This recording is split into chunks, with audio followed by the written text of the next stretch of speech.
नमस्कार मेरे मित्रों, मैं डॉक्टर कृष्ण के शास्त्री आज आप सभी को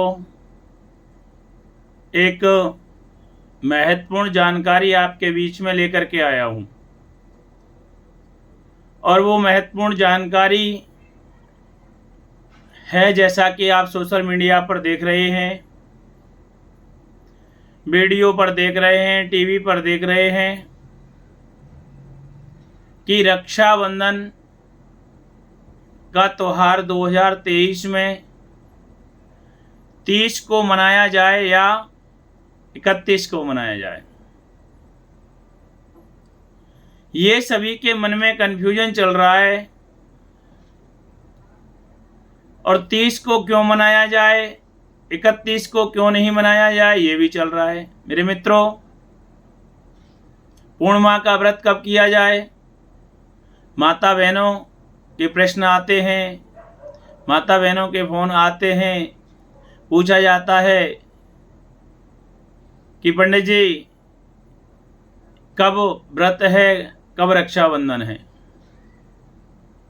वो पंडित जी कह रहे थे 31 तारीख को पूरे दिन मान्य है, वो पंडित जी कह रहे थे 30 तारीख को पूरे दिन मान्य है। मेरे मित्रों, आप सभी को मैं ये जानकारी लेकर के आया हूँ। आपको ये जानकारी देने से पहले मैं आपसे निवेदन करता हूँ कि आप सभी अपने इस YouTube चैनल को सब्सक्राइब, लाइक और शेयर करें, कमेंट करें, जिससे कि अगले एपिसोड भी आपको प्राप्त हो सकें और आपको ये महत्वपूर्ण जानकारियाँ आप तक मैं पहुँचा सकूँ। मित्रों, 30 तारीख को पूर्णिमा 10:58 पर चालू हो रही है, जैसा कि सभी पंचांगों में लिखा हुआ है। किसी में 10:58 पर है, 57 पर है, 59 पर है, 1-2 मिनट का ऊपर नीचे का विधान है। और उस दिन भद्राएं 10:52 पर चालू हो रही हैं, यानी पूर्णिमा चालू होने से भद्रा पहले ही चालू 6 मिनट पहले हो रही हैं। मैंने लाइव में अपने हरिद्वार से कुछ विद्वान हैं, ब्राह्मण देव हैं, शैलेंद्र शास्त्री जी और भी हैं, जिनके साथ काफ़ी शास्त्र और पंचांगों को लेकर के, एक नहीं 100 पंचांगों को और शास्त्रों को लेकर के कुछ डिस्कस हुआ। और उनमें पाया गया कि 100 में से 90 ये कह रहे हैं कि 30 तारीख को मनाना ज़्यादा शुभ रहेगा।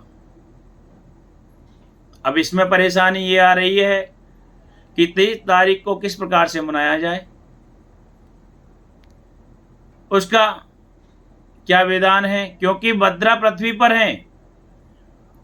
पिछली बार भी ये परेशानी आई थी।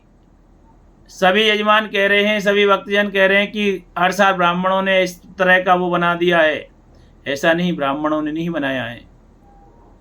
ये शास्त्रों में लिखा हुआ है कि भद्रा पृथ्वी पर, पाताल में या आकाश में होती हैं, वो किस प्रकार से प्रभाव डालती हैं, परंतु पृथ्वी पर ज़्यादा प्रभाव डालती हैं।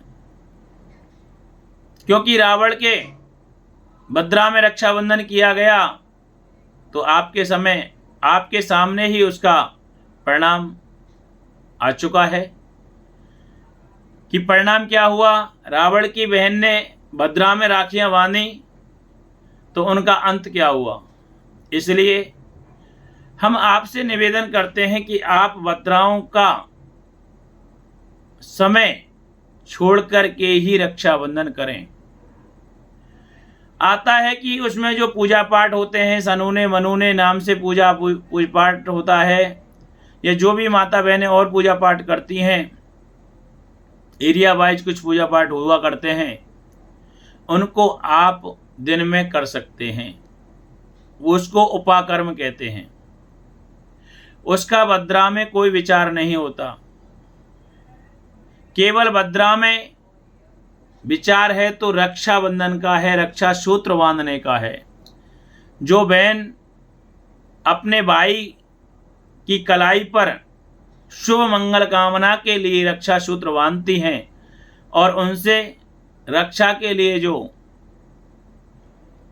निवेदन करती हैं या रक्षा के लिए जो जिम्मेदारी देती हैं कि भाई और बहन का जो रक्षाबंधन का त्यौहार है वो एक पवित्र त्यौहार है और उसका समय शाम को 9:03 पर या शाम को 9:05 के बाद में ही चालू हो रहा है, क्योंकि पूर्णिमा 10:58 पर सुबह चालू हो रही है। दूसरे दिन 31 तारीख को 7:05 पर, 6 पर, 3 पर ख़त्म हो रही है, कि कुछ पंचांगों में 1-2 मिनट का अंतर है। इसलिए उस समय के बाद में प्रतिपदा चालू हो जाएगी। अब कुछ कह रहे हैं पूरे दिन मान्य रहेगी, तो आप सभी को ये भी पता है कि कितनी घटी के बाद में सूर्योदय तिथि मान्य होती है।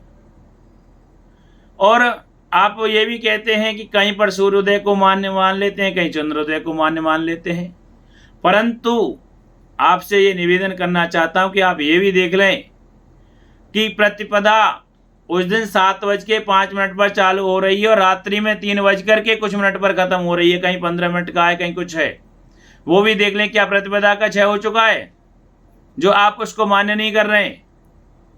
कुछ शास्त्रिक, हमारे शास्त्रियों ने ये भी डाला हुआ है कि भद्रा को सुभद्रा करने के लिए आप भगवान के चरणों में चढ़ा करके भी उस राखी को रक्षा सूत्र के रूप में बांध सकते हैं। मेरे भाइयों, आपसे मैं निवेदन करना चाहता हूं कि इस प्रकार की टीका टिप्पणी ना करें, इस प्रकार के अपने विचार ना रखें। ऐसे आप अपने ही मत का खंडन कर रहे हैं, क्योंकि शास्त्रों में आपका जो लिखा हुआ है या पंचांगों में जो लिखा हुआ है आप उसका पालन नहीं कर रहे हैं। आप उसका पालन स्वयं तो करें। आप अपने यजमानों को बताएं, वो करें या ना करें वो उनकी मर्जी है, परंतु आप बताएं कि शाम को 9:05 के बाद में आपका रक्षाबंधन करना शुभ होगा, आपके लिए भी और आपके भाई के लिए भी। और सुबह 7:03 या 5 मिनट से पहले पहले आप रक्षाबंधन कर लें, यदि आपको 31 तारीख को भी करना है तो। अन्यथा उसके बाद प्रतिपदा तिथि में और भादव मास में आप रक्षाबंधन ना करें, ये आप सभी से निवेदन है। कुछ मैंने देखा है कि उस पर आया हुआ है कि आप 30 तारीख को सुबह ही 10:30 बजे से पहले कर लें, 11 बजे से पहले कर लें। अरे 14 में कौन सा रक्षाबंधन होता है? आप अपने मत ना रखें, और यदि आपने ही मत रखें तो इन ब्राह्मणों से पूछने की जरूरत नहीं है आपको। आप जब अपना ही मत रख रहे हैं, आप अपनी ही चला रहे हैं, तो फिर आप इन ब्राह्मणों को क्यों दोषी बनाना चाहते हो? क्यों आप पंचांगों के या इन शास्त्रों का खंडन करना चाहते हो, इनके आप अवहेलना करना चाहते हो? या तो आप शास्त्रिक विधि से चलें या आप अपनी विधि से चलें, क्योंकि आपका जो बुढ़िया पुराण है वो शास्त्रिक विधि से मिला हुआ नहीं है। आप उसका या तो बुढ़िया पुराण का ही पालन करें कि हमारे यहाँ पर ऐसा होता है, इन चीज़ों का विचार नहीं होता। मैंने अभी एक लेख पढ़ा था, किसी ब्राह्मण ने भेजा हुआ था कि ज्ञानी ब्राह्मण और इनके चक्कर में ना पड़ें। भाई आप भी तो कोई ब्राह्मण ही हो। उन्होंने लिखा कि भगवान के चरणों में रख दो, उससे सुभद्रा हो जाती है। मेरे भाई, आप अपनी जगह हो सकता है ठीक हो, परंतु ऐसा भी हमने पढ़ा है और हमारे कुछ विद्वजनों से हमारी बात भी हुई है, कुछ ब्राह्मण देवों से, गुरु महाराज से हमारी बात भी हुई है कि पृथ्वी पर भद्रा होने पर ऐसा कोई विधान नहीं है। केवल विधान है तो एक है कि कुछ समय पर 5:30 से 6:30 के बीच में भद्रा की पूजा करके, भगवान की पूजा करके, और भद्रा के जो 12 नाम होते हैं उनका स्मरण करने के बाद बहुत ही ज़्यादा इमरजेंसी है तो आप भाई की कलाई पर ईश्वर का नाम लेकर के, भगवान कृष्ण का नाम स्मरण करके उसके हाथ पर उस रक्षा सूत्र को बांध सकते हैं। बहुत ज़्यादा इमरजेंसी होने पर, कि आपकी तो ट्रेन छूट रही है, आपका तो जहाज छूट रहा है, तब ऐसा आप कर सकते हैं। और नहीं तो मेरा सभी से निवेदन है कि आप सही नियम के अनुसार ही रक्षा सूत्र बांधें, रक्षाबंधन का त्यौहार मनाएं। जो भी आपके उपाकर्म होते हैं उनको दिन में करें। केवल और केवल कलाई पर रक्षा सूत्र बांधने का ही निषेध है, जो कि भद्रा के समय पर निषेध है। उसको आप शाम को 9 बजे के बाद में और 31 तारीख को 7 बजे से पहले पहले आप इसको शुभ मुहूर्त के अनुसार ही करें। आपसे ये विशेष निवेदन है, क्योंकि ये परेशानी अभी आपको जन्माष्टमी पर भी देखने को मिलेगी। कोई कहेगा 6 को होगी, कोई कहेगा 7 को होगी। मैं आपको अगले एपिसोड में जन्माष्टमी के बारे में भी जानकारी दूंगा।